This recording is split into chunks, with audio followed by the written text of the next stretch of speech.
Hey everybody, it's your favorite sentient egg back with some Valorant analysis, and this episode is brought to you by Shock Molly combos. This image should basically be titled Things Taken Before a Natural Disaster, because I think we can all remember what's coming. This is from the upper final DLCQ where Def gets annihilated by a Shock Molly combo and it just kills him outright. I'm not going to talk over the top of this one. I'm just going to play it to kind of set the scene for what we're going to be discussing over the course of the video. So I'll let Sean and DDK take this one away. Sit back, enjoy. Def has nailed that aspect of the game. He's so good at having presence. There it is! Yes, we got it, Dan! Yes!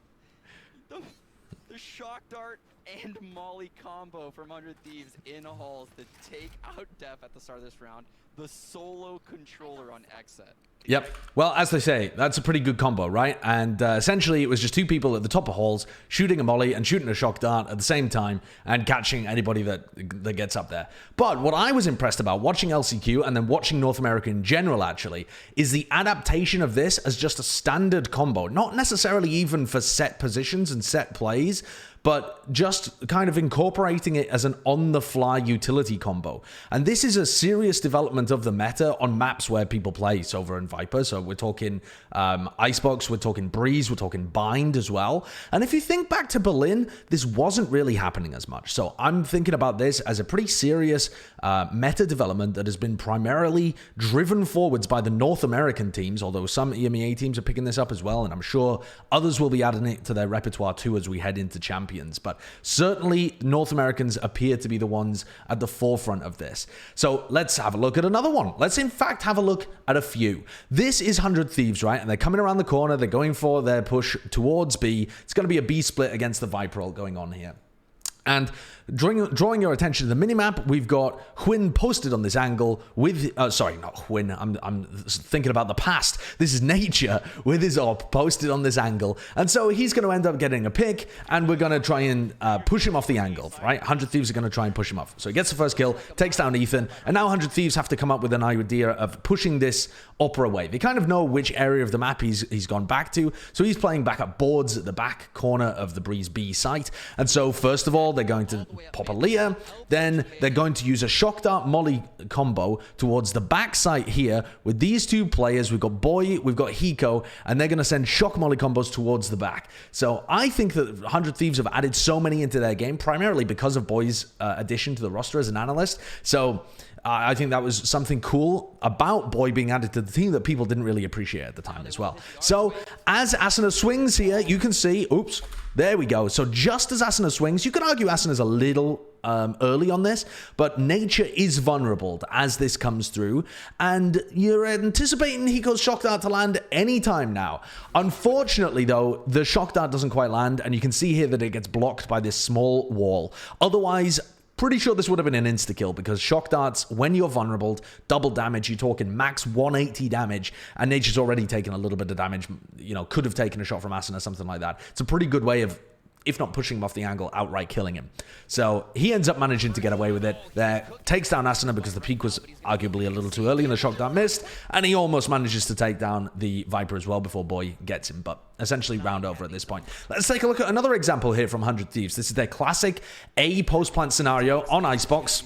That, even though it's a shock dart kill, is not a shock molly combo from Cloud9, although we'll get to them later on. But I want to show you guys what this post plant looks like with the molly. So you can see Boy is repositioning in this post plant to get to the back here. He goes in his classic shock dart position as well, where there's so many lineups for like the default position too. But in this tournament, in LCQ, 100 Thieves were doing post plants on the top. So as Cloud9 push forwards, it's a 2v2 towards the end. Boy shoots out his Viper molly, and there goes the shock dart. It's going to insta-kill Vanity. I mean, it maybe would have even been able to kill him if he hadn't also been vulnerable too, but it just does huge amounts of damage. And then Boy, having shot his secondary molly, is fine to go and try and push forwards. It just ends up being in a 1v1. Hiko's already shot his second dart, and he just has to swing towards the end because he's already killed the first planter. So really nice play, again, utilizing those shock molly combos. So this is another one, again on Icebox from 100 Thieves. They are playing against an eco round here, or like a kind of, this might even be a force buy, I can't exactly remember the economic situation, but we've got 2 Spectres, 3 Phantoms, so some level of force. And they're concerned that they're going to be playing, that Gen G are going to be playing for this A-sided ult orb. So they're trying to make sure to deny it early with a shock molly situation, but also layering in a slow orb from Ethan too. So this, you can see all of them lined up here, and they're going to essentially utility dump onto this ult orb. And you can see this from the observers did a great job of catching this as well. Molly comes down, slow comes down, shock all at the same time. Had temperature actually committed for the ult orb, he would be dead, because that is a really well-timed utility combo that would have nuked him. So is the slow orb necessarily relevant? I don't know. It actually could be in some instances, had temperature committed a little further forward. So cool combo straight off the rip. And if you're interested, there's clearly lineups for all three of them over here where 100 Thieves were standing. You could do it in your rank games. It will get you kills, especially if you time it on rounds where like the jet player is one away from knives, that kind of thing. Because people will try and abuse that in rank games and just take the ult orb away from underneath your nose. Let's take a look again at 100 Thieves one that's much more on the fly. This is Gen G coming in, trying to get into a post-plant scenario, and you can see Boy has previously been like defending the A site. Hiko's playing towards screens. They both have really common post-plant or like deny the plant lineups for this anyway, because you want to be Viper Molly and you want to be Shock Darting anyway, even if the other isn't there to be able to combo. The thing that goes wrong in this instance, though, is that the Shock Dart lands before the Viper Molly. Obviously, this Shock Dart, even if it's not perfect, is going to do huge damage if Sean is vulnerable. And yet, the coordination is not quite there. But what impressed me so much watching 100 Thieves was the amount of things that they were going for with it. And the variety of times that they were able to use it on the fly. It had clearly been something that they'd been working on pretty heavily. So I want to show you some other examples from some other teams too. This is an example that doesn't necessarily even need a molly because it's into Vanity's Viper's pit here over at B. So again, going to deny the plant towards B. Vanity gets pushed away with the drone, and he responds by throwing down mollies onto the plant position. There's a wall in the way, so I'm not even sure whether they land, to be honest. But it doesn't matter in this example because the 100 Thieves players are taking damage as they go through the pit anyway. And look at this gorgeous double bounce lineup from Zeta. He gets himself into top kitchen, backs up a little bit, and this Shock Dart is bouncing off the wall, bouncing off the other wall, and then landing down at the common plant position next to the box, and just does tons of damage to Nitro, and then kills Ethan as well. Just gorgeous setup from Zeta, and a really replicable a spot for yourself as well. If you're a Sova that's holding on Breeze, usually you're going to be playing Boiler in the middle of the round. They go towards B. You can get into that position. You can combo with your Viper, putting down the mollies, or using ult like in this situation, or even the smoke if you want to put the Viper smoke down. At least that does some level of damage that's probably going to get you a lot of decent damage on the planter. Might not get you 2 kills like Zeta, but it's very good. So this is Cloud9, and Cloud9 have other examples too. Here we're looking them at Breeze, and they're coming on an eco round, and this to me is a good example of why on the eco rounds utility is actually the most dangerous thing. People talk about sheriffs, people talk about how good people are getting eco sheriff kills. Really, it's about utility. You want to be putting pressure on the rifle players by using your utility effectively. So as they come into the site, Zepp is throwing down his Zepp is throwing his knife early on, trying to suppress people as they come in. And as they go for the plant here, these players are really grouped up at this kind of position. There's spam coming through there that incentivizes them to plant in a position where they can get Viper mollied and shock darted.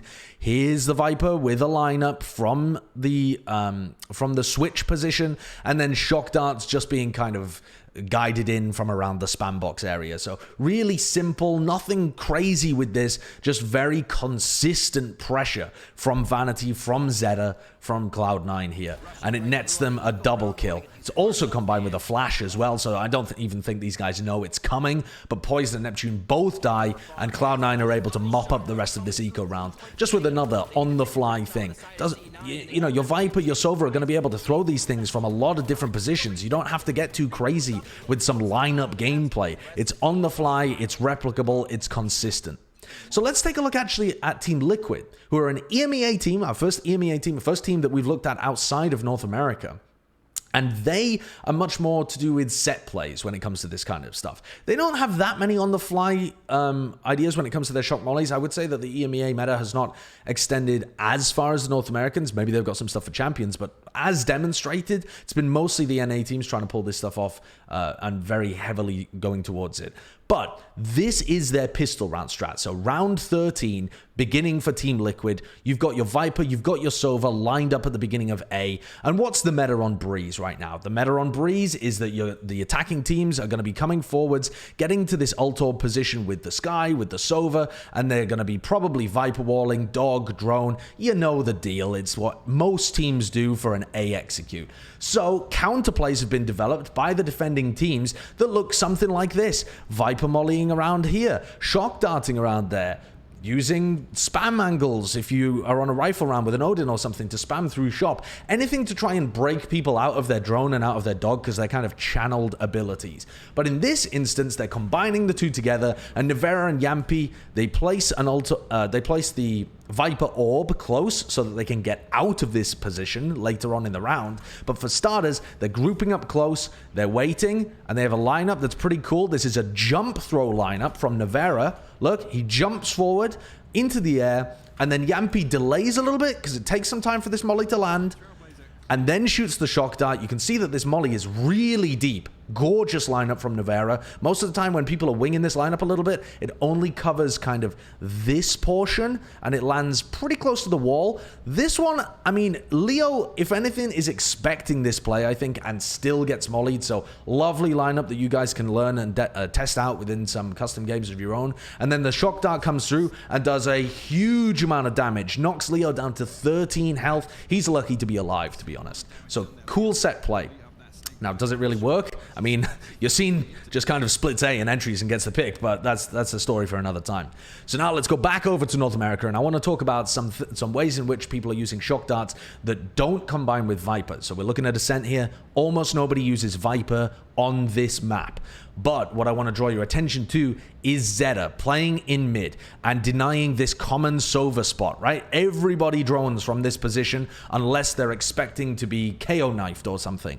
But utilizing shock darts, utilizing mollies is a really cool way of being able to knock people out of drone and deny that space that they would otherwise be taking with it. So as Kusta goes for this drone, they can hear it, Vanity can hear it, Zeta can hear it. Zeta immediately launches a shock dart. There it goes, and it double bounces, in fact, and knocks Kusta out of his drone, does 67 damage to him. Okay, that's pretty cool. But Josh, why are you highlighting this play? The reason I'm highlighting it is because Zeta throws a second shock dart here that's timed perfectly with the alarm bot.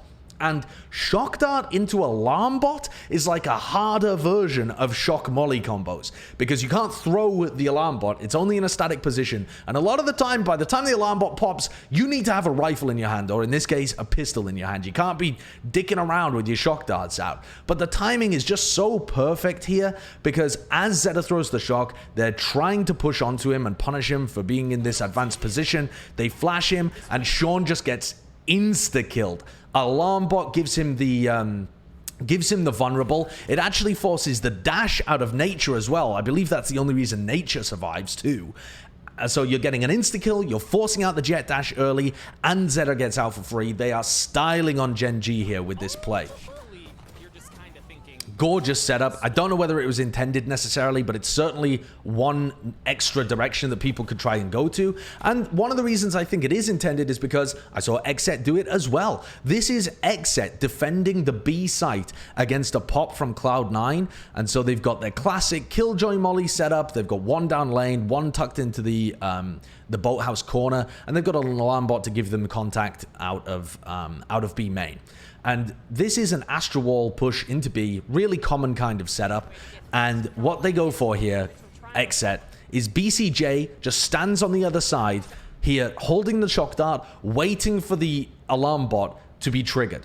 And the alarm bot not only gives him the timing to get damage from a shock dart, but it could potentially vulnerable somebody and net him an insta-kill in this situation as well. So I love this, the idea of comboing shock darts. Obviously, mollies are frequently comboed with Astra Sucks and alarm bot anyway. Why not throw the shock darts into them too? I thought this was a really cool play from Xset. Whether or not it's intended to actually combo with the vulnerable, it does in some instances, like we saw in the previous clip from Cloud9. In this instance, actually, I think Zephyr ends up breaking the alarm bot early on anyway. And so the shock dart, it does some damage, but it doesn't end up getting the kill. So those are some shock dart molly lineups, or not even lineups, but kind of on-the-fly plays that we've been seeing from LCQ, from other events, from Red Bull Homeground, those kind of things. Heading into Champions, I expect a lot of set plays like that. And these little details, these little combos are going to make all the difference and give these teams advantages in situations where otherwise they'd have to rely on their rifling. So I've got some more videos like this coming out as well. You can see tons more stuff like this if you tune into the Platchat co-stream, which is hopefully going to be going on during Champions. We'll be live on youtube.com/PlatchatValorant, so you can check us out there.